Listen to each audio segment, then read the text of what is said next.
7:34 y ya Gonzalo ha dejado a la gente alterada en el WhatsApp y demás, ¿Por qué? porque dice que usted es un cándido, que usted con qué clase de gente cree que están lidiando. Déjelo. Yo creo en la gente. La humanidad necesita que haya gente así. Yo creo en la gente. Yo creo en la gente. Romántica. Creo en el debate. La humanidad necesita que haya gente romántica, como necesita que haya gente con experiencia, ¿no? Pero fíjate que yo le he dicho, yo no me he sorprendido que esas llamadas ya se hayan dado. Cuando a mí me lo dieron, yo no. Y le dije al informante del Merni, y cuando tenga la información de cuánto ofrecieron, tampoco me voy a sorprender porque eso va a ocurrir. Yo soy Cándido. Y va a ocurrir por lo que está en juego, que no es nada más una elección. Que no es nada más una elección. 7:35, don Felipe Chapman, buenos días, bienvenido. Gracias, buenos días a ustedes también. Oiga, Gracias Felipe, por la invitación. Un gusto. gracias por permitirnos conversar hoy en la mañana, don Felipe Chapman. Porque no vamos a hablar de política, tranquilo, ni de candidatura. No le tengo miedo, tranquilo. Oiga, lo primero, porque después quisiera derivar esta oportunidad que nos da Felipe Chapman también a otros Acuérdate, temas. Edwin, que la política es demasiado importante para dejársela solo a los políticos. Para dejársela solo a los políticos. Así mismo es. Así mismo es. Felipe, hay preocupación no solamente en Panamá, en buena parte del mundo con lo ocurrido al Silicon Bank y días después lo del Banco Suizo, etcétera. Primero lo primero, en la experiencia tuya y del grupo de ustedes, el grupo Indesa que hace análisis del movimiento económico en Panamá, ¿tendrá lo ocurrido alguna repercusión en Panamá? Es una pregunta que requiere múltiples respuestas. Tal vez iniciemos por entender lo que está ocurriendo. No hay dos crisis iguales. Y pensamos que típicamente aprendemos de una crisis y pensamos que ya estamos vacunados ante cualquier posible crisis. No. El mundo es mucho más complejo que eso. Igual que los virus que mutan, igualito. Los problemas y la creatividad del ser humano va cambiando y resurgen problemas imprevistos o que no se habían anticipado que podían ocurrir. Veamos el caso del Silicon Valley Bank.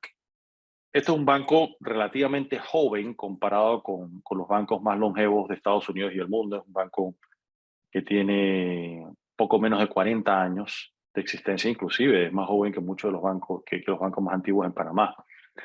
Un banco, debo confesar que yo no lo tenía, yo sabía que existía, pero yo no lo tenía en el radar como un banco ni remotamente considerado como sistémicamente riesgoso. Es un banco que opera, como su nombre le llama, en Silicon Valley, fue fundado en las afueras de San Francisco, dedicado primordialmente a servir a las empresas de tecnología. Hoy en día las más conocidas fintechs, pero para ponerlo de una forma sencilla, pensemos remontémonos al Silicon Valley de los 80. ¿Quiénes eran los jugadores en aquel entonces? Microsoft, Apple, después en los 90 surge Google, después surgen todas las redes sociales con Facebook, Twitter, YouTube, y de ahí van surgiendo a su vez otros nuevos emprendimientos de tecnología. Esos básicamente eran sus principales clientes a los cuales ellos le otorgaban financiamiento, préstamos y operaciones de tesorería. Un mundo que se mueve a una velocidad muy distinta al comercio tradicional, la diferenciación que habla en inglés de Wall Street, que se refiere al mundo financiero, y Main Street, que se refiere a todo el mundo económico no financiero.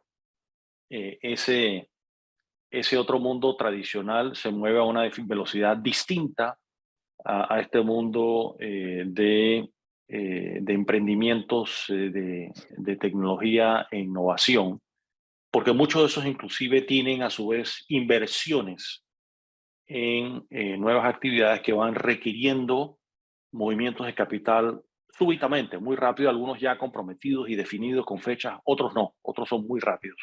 Por dar un ejemplo, el famoso chat GPT de inteligencia artificial de la cual Microsoft es un gran inversor. Si mañana ese emprendimiento con el cual Microsoft está muy comprometido requiere fondos, Microsoft va a jalar de sus cuentas y le va a poner dinero de una forma muy rápida.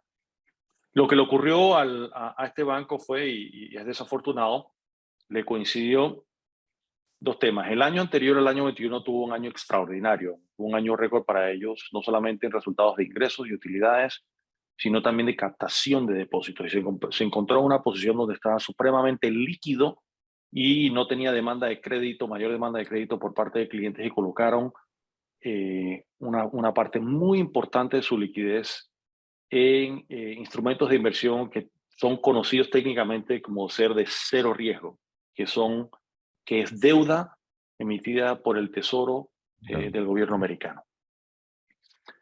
Cero riesgo de que no te paguen ni tus intereses ni tu capital, pero no estás libre de riesgo de fluctuaciones de los precios de esto.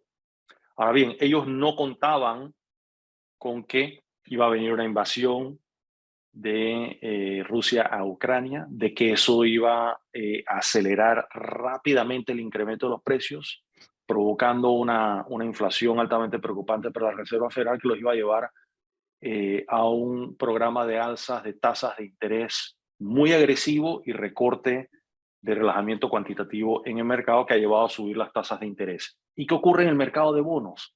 En la medida que van subiendo las tasas de interés, los rendimientos de los bonos empiezan a subir, el precio de los bonos empieza a bajar. Entonces, ¿qué te toca hacer? Primero, en tus estados financieros, tú tienes que llevar tus estados financieros al día a día a su valor de mercado. Si yo tenía bonos que antes valían 100, y en la medida que el rendimiento ha aumentado, ya no valen 100, sino se cotiza en el mercado a 98, 95, 90 centavos de dólar. Es normal, es un proceso normal. Entonces tienes pérdidas no realizadas porque no has salido a venderlas. Así que solamente te afectan tu patrimonio ajustado en función de eso. ¿Qué ocurre? Tienen la mala suerte de que les empieza a coincidir con que muchos de sus clientes empiezan a tener necesidades de sus fondos para hacer inversiones como la que acabo de explicar en teoría, que es muy normal del negocio, y no tienen forma ellos de anticipar si eso va a ocurrir o no.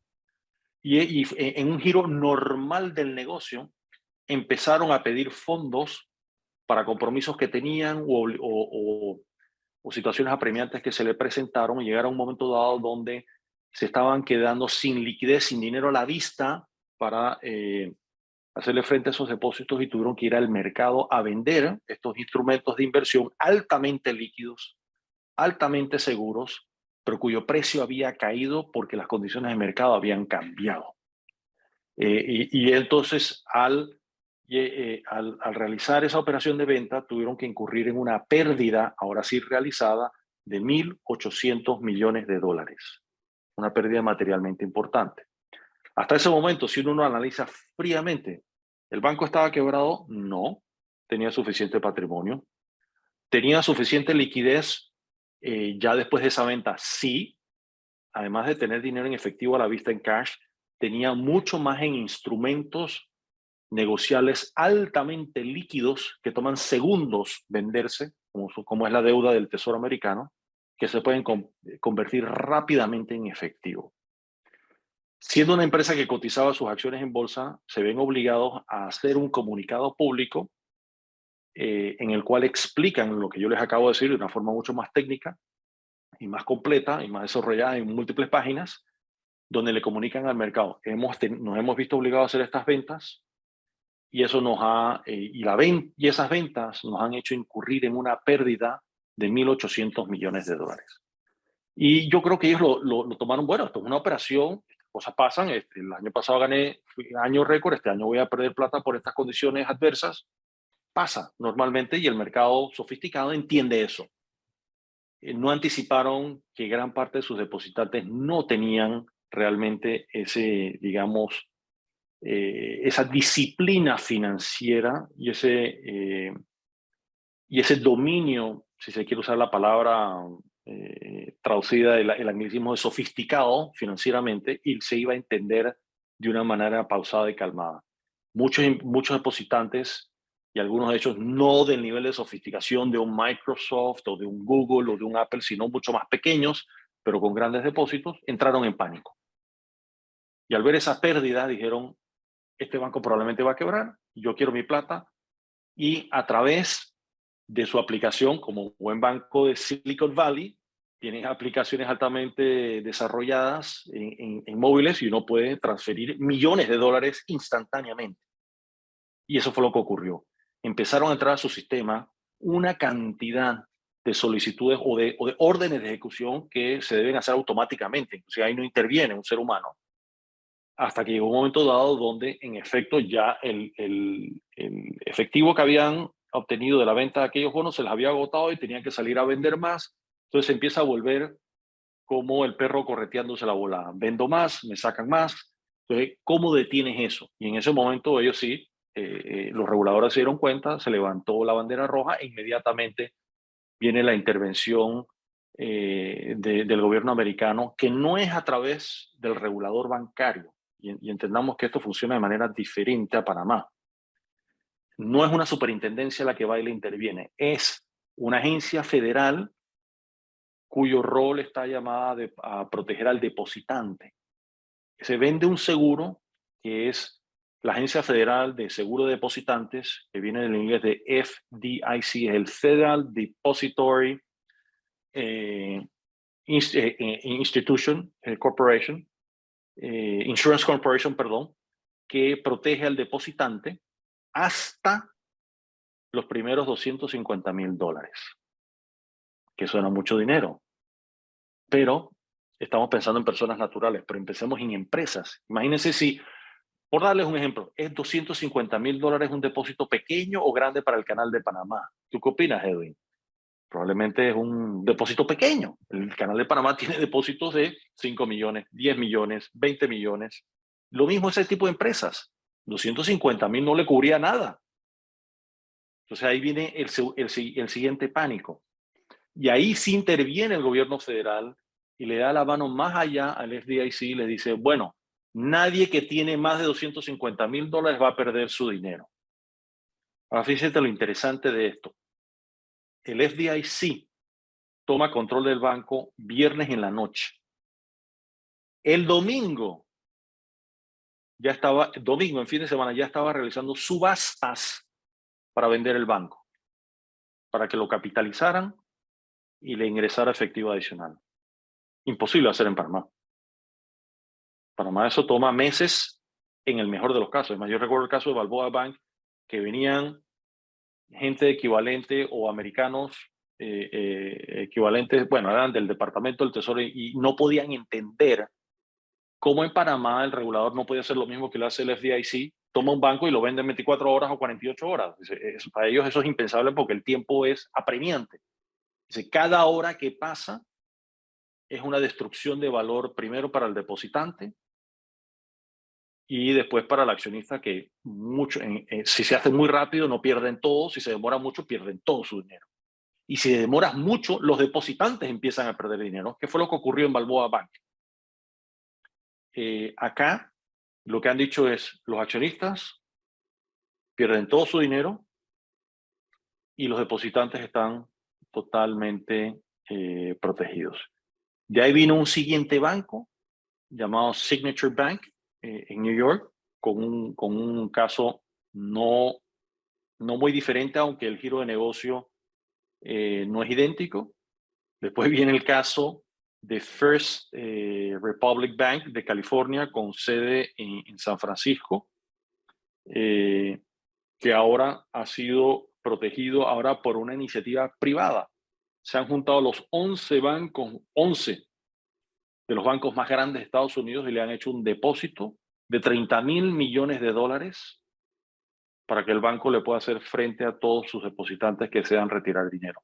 Y a lo que están apostando es que la gente va a retirar su dinero, se va a calmar y va a regresar al banco a redepositar su dinero. En el caso del banco suizo, de Swiss Bank, han hecho lo propio y se han acercado al Banco Central de Suiza para acceder a una línea de emergencia de crédito de $60.000 millones, lo cual al momento también ha calmado los mercados. Y hago toda esta explicación aburrida para entender lo que está ocurriendo ahora. Es muy distinto a lo que ocurrió en el 2008, que fue la última crisis financiera que fue producto del famoso subprime hipotecario. Si no hay dos crisis idénticas.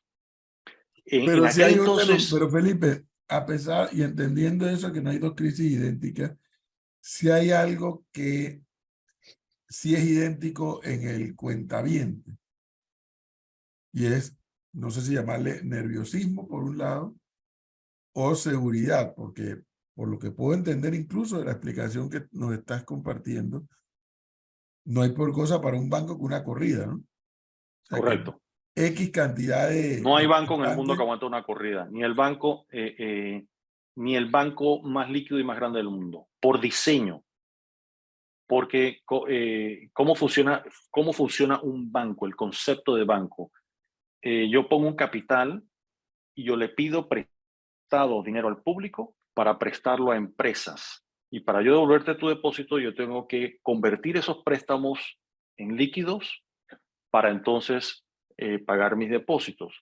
Como no todo el mundo deposita hoy para todo el mundo retirar mañana, y es lo que ha ocurrido por 500 años, las personas que necesitan su liquidez de hoy para mañana siempre debería, en un mundo normal, sin crisis, hay suficiente efectivo para atender esos depósitos que se necesitan hacer líquidos todos los días.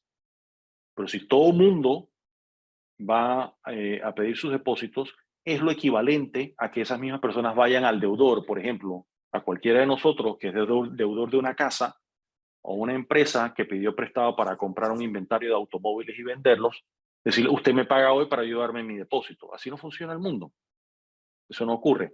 Entonces, por eso el banco toma ese riesgo, se gana 2, 3 puntos de intermediación, te paga una tasa de interés y hay dinero disponible para que las personas puedan comprar casas a largo plazo, con un préstamo a largo plazo, o alguien pueda obtener un financiamiento para comprar maquinaria, para construir un edificio, para importar automóviles, en fin, ese es el diseño conceptual de un sistema bancario y financiero. Pero, don Felipe, también aquí hay una responsabilidad de lo que hizo Estados Unidos. Es que Estados Unidos nos inundó el mundo de billetes, de dólares. Y en su momento, el señor Powell dijo de manera irresponsable, la inflación es un tema de transición, es un tema que se va a acabar pronto, es momentáneo. Incluso se tuvo que retractar de ese anuncio que hizo el año pasado. Estamos a puertas, en 8 días esperaremos a ver qué va a decir la Reserva Federal. Si sigue aumentando las tasas de interés, como ya había dicho que lo iba a hacer incluso más fuerte, o qué iba a hacer. ¿Usted no cree que también al final de todo esto lo que estamos viendo es, este es el resultado de inyectarle, de crear, de inundarnos al planeta Tierra de dólares por parte de Estados Unidos? Sí y no. Estoy de acuerdo con tu apreciación 50%, y paso a explicar por qué. Muchos nos preocupábamos de un periodo excesivamente largo de bajas tasas de interés, porque eso está demostrado que tiende a aumentar ficticiamente el precio de los activos financieros y los activos fijos. Eso sí fue lo que ocurrió en el 2008. O sea que decíamos, lo acabamos de vivir, no cometamos el mismo error. Y en ausencia de rendimientos, la gente empieza a invertir en instrumentos de pobrísima calidad que terminan reventando, como lo que ocurrió con subprime, porque los rendimientos eran tan bajos, como tú acabas de describir, que dicen, yo necesito algo de qué vivir y me invento estos productos chatarras para obtener algo de rendimiento adicional, pero eventualmente revientan. En este caso, o sea, explota, cuando dicen explota la burbuja, que en este caso, fíjate que paradójicamente, ha podido ocurrir previo al aumento de las tasas de interés.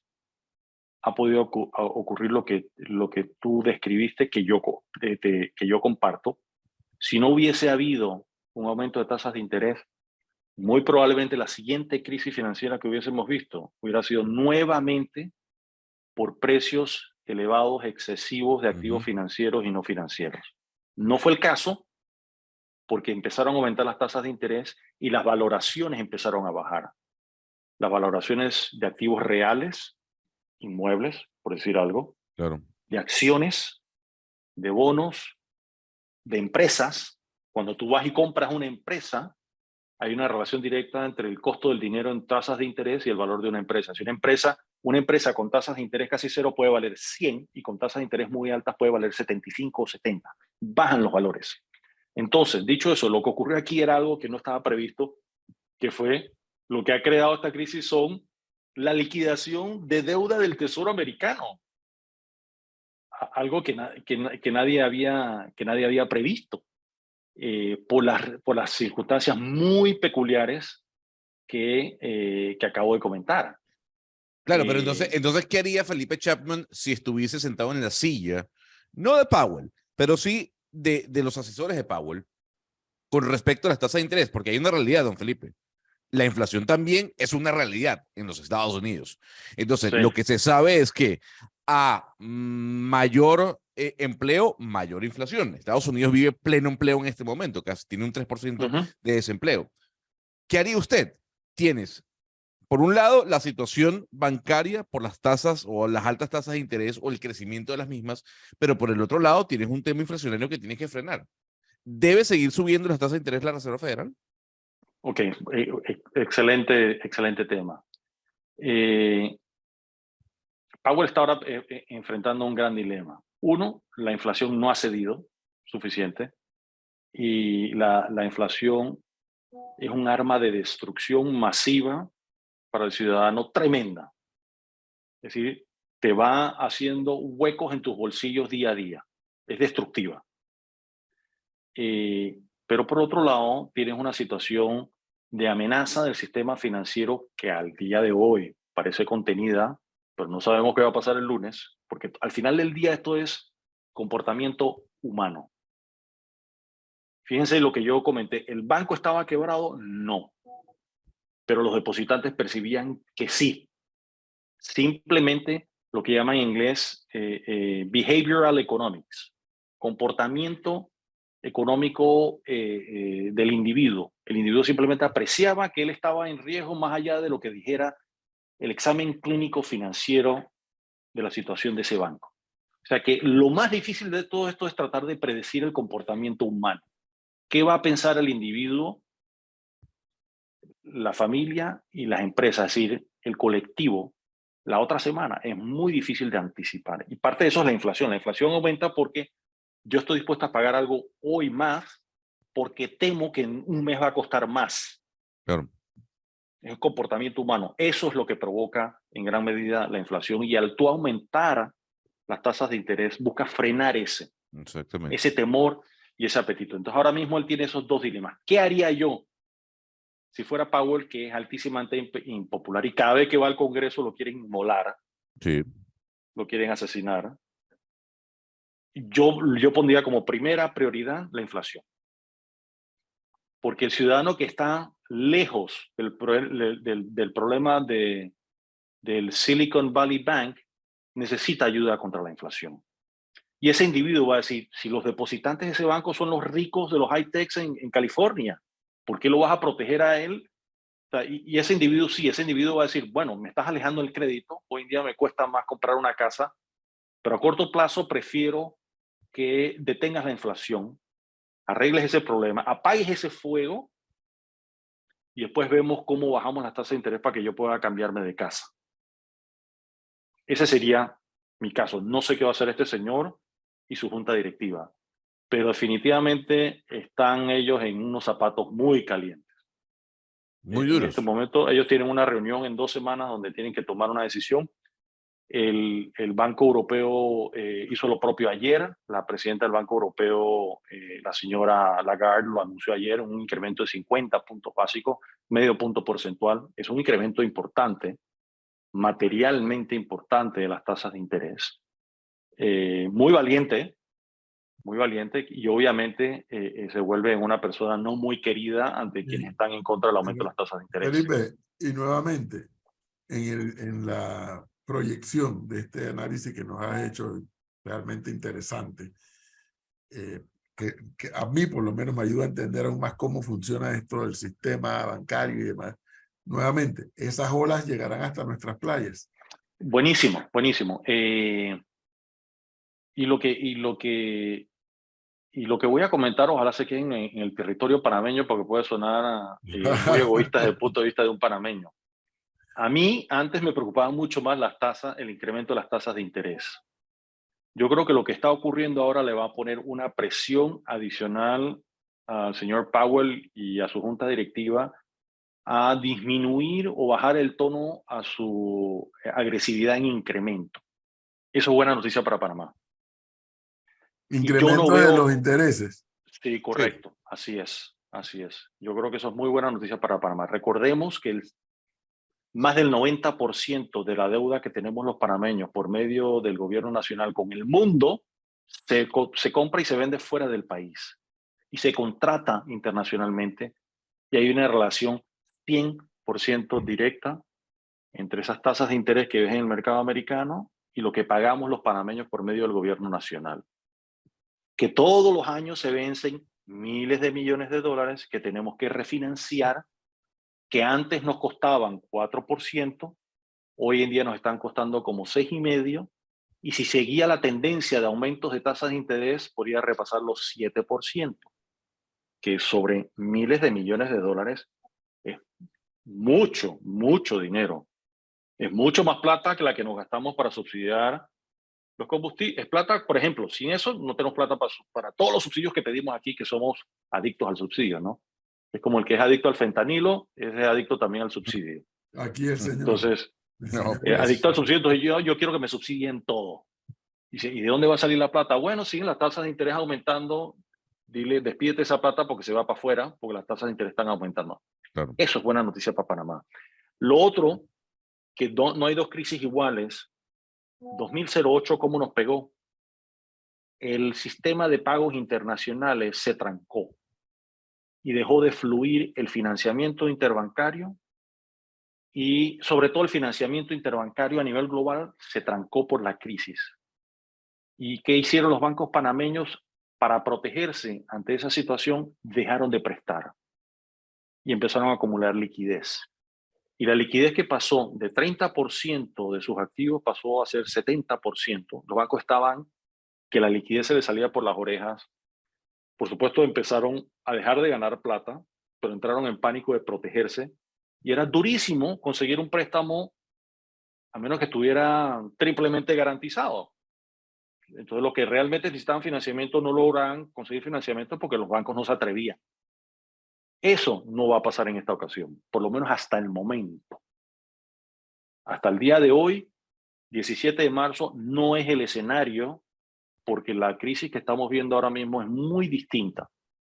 Muy distinta. Si no fuese así, 11 bancos de los bancos más grandes de Estados Unidos jamás le hubieran puesto $1 Así al es. Republic Bank, al Republic National Bank. Don que Felipe, Al First no sé Republic de Bank. eso, pensé lo mismo.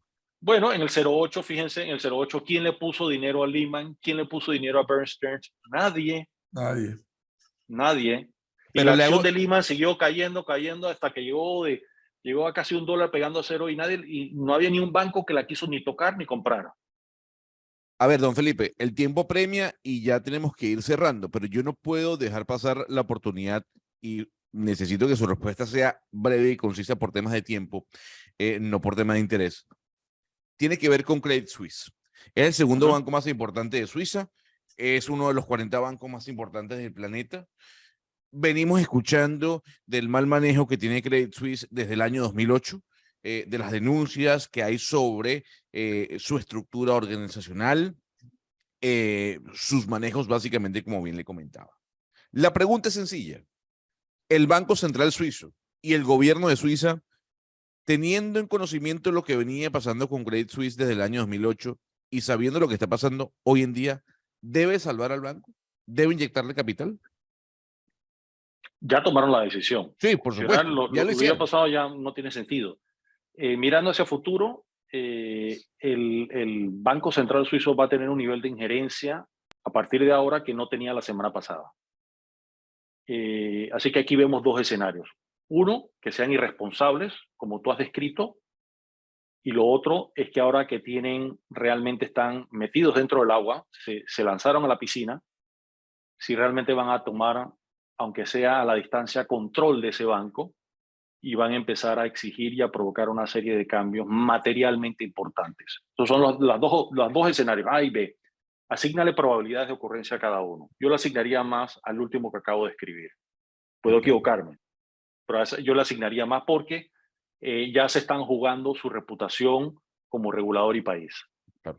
Aquí le preguntan rápidamente si la comunicación del banco influyó en la percepción de quiebra que asumió la gente. En el Una caso de cosa Silicon es lo Valley. que se dice y otra lo que se interpreta. Buenísima. Silicon Valley, fíjate que eso es algo que yo mismo me preguntaba. Y cuando uno lee el comunicado que uno emite por estar cotizando en bolsa, es un comunicado casi como si se lo pidieras al chat GPT. Dame un comunicado porque hice esta operación financiera. Y es casi que un comunicado estándar. Y en efecto, al final del día es las interpretaciones. Tú puedes decir una frase y aquí todo lo que quisiste decir A y nosotros podemos interpretar B, C, D, E, aunque sea una frase muy corta. Es el ser humano.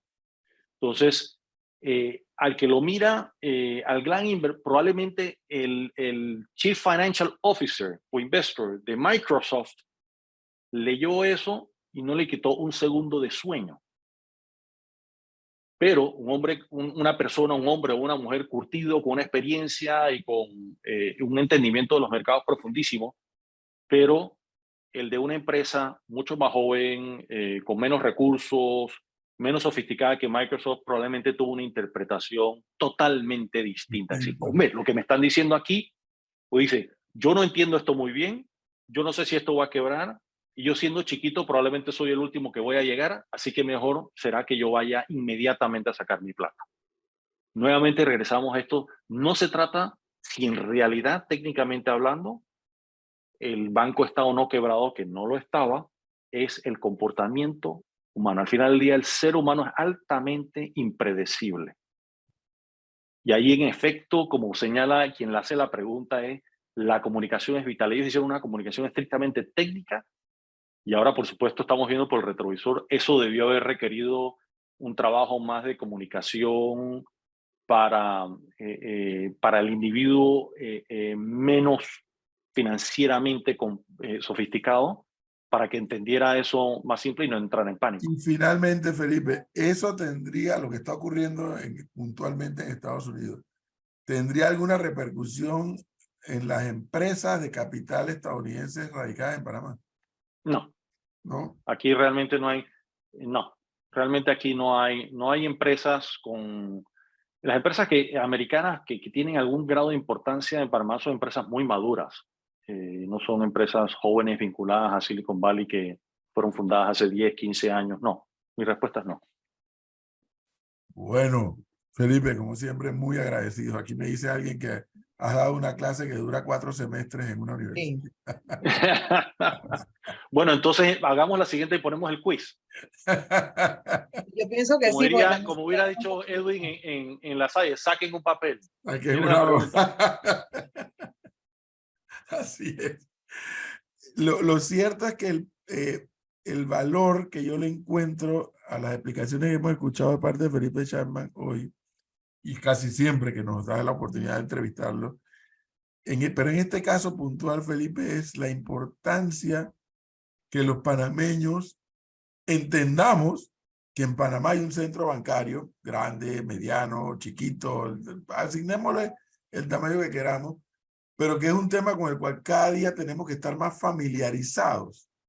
La explicación que diste es una píldora. ¿Cómo funciona un banco? Sí.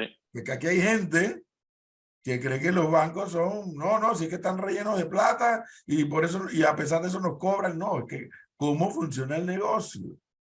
Si el Hablamos banco, mucho mira, de bancos, pero no entendemos cómo funciona un banco. la preocupación, eso me lleva a la pregunta, cuando un banco pierde plata, uno, como depositante, tú quieres que el banco gane plata, porque si el banco gana plata, el banco te va a pagar a ti. Eso es importante, es decir, un banco que sostenidamente pierde dinero no es sostenible. La redundancia es válida. O sea, necesita ser rentable para poder Claro. estar en capacidad de captar depósitos y honrar sus compromisos con sus depositantes. Eso es fundamental. Es decir, no pongas tu plata en un banco que no gana plata, no hace ningún sentido. Ningún sentido. Felipe, muchísimas gracias. Muy amable, como Con siempre. gusto. Con Que gusto. estés bien. Igualmente, gracias. Buen fin de semana.